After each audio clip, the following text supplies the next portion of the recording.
Hello and welcome back to the Stupid Norwegians.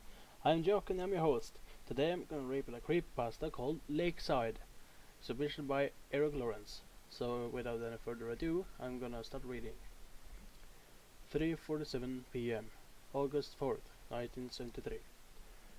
My name is Kevin Matthews. I am the owner at the Matthews Lakeside cabin in Black Rock Park, which I received in my dad's will. I'm writing this to document my odd findings of my family's lake house.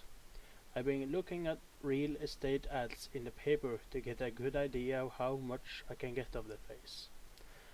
I then looked through some old newspapers and read articles about murders and strange, unexplainable occurrences at cabin by Lake Buchanan, called Camp Matt. After hearing about this, I had to get answers. 9:14 p.m. August 5th, 1973. Today I spoke to someone who witnessed some phenomena. A man named Clausen Andel. Mr. Andel said was staying at the camp mat for about 3 days.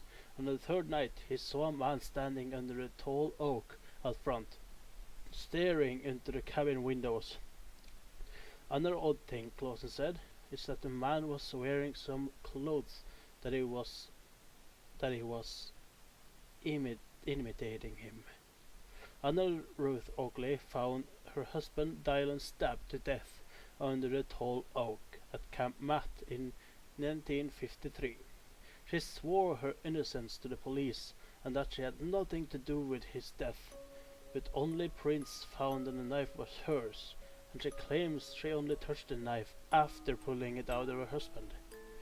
She also told the police that she locked the doors at night, but they were only unlocked from the inside in the morning. After hearing about this tall oak out front of both times, I realized this was no coincidence, though more research found that Camp Matt was the name of the place up until 1954. Clausen encounter happened in 1952, Ruth's in 53. I am staying at the crime scene, only 3 years younger than myself. This changes my whole perspective of things. 9 a.m. August 7th. I saw the man Mr. Andale described through the window, but this time he was dressed just like me. Blue jeans with a hole on the right knee, plain shirt and a ripped up baseball cap. He didn't budge at all. Every hour or so I would wake up just to see him standing there in the exact same spot under the tree. I can't call the police. I can't leave. I fear for my life. August 9th. Time unknown. There's no longer any electricity in the lake house. I tried to leave when it was daylight outside, but when I opened the door it was night, and the man was still standing there. I think he's holding an axe. August 11th. It's morning again, I think. My watch says 5:13 p.m., but that's mostly false. I've been trying to keep track of date, but this has been all very confusing. I think it's been 6 days. I tried over and over to leave during the day when it's safe, but every time I open the door, it's fucking nighttime. My watch says 5:13 p.m., but it could be 9:35 p.m. or 3:18 a.m. or 11:29 p.m. or any other time than 5:13 p.m. I place myself in this despicable house, and the nearest telephone is 35 miles away in Lomo. I am helpless. Time unknown. Date unknown. I can no longer keep track of the dates. I looked out the window and saw 8 corpses wrapped in sheets hung upside down the branches of the tree, and they were soaked in blood.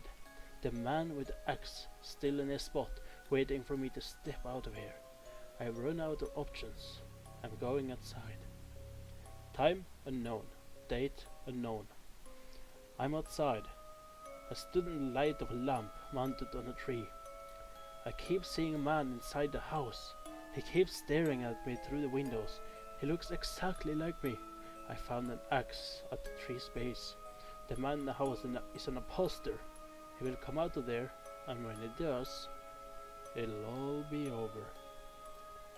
Yeah, thank you for watching this video. The creepypasta was submission by Eric Lawrence. So, subscribe and tell your friends on either Facebook or Twitter, and have a nice day. Goodbye.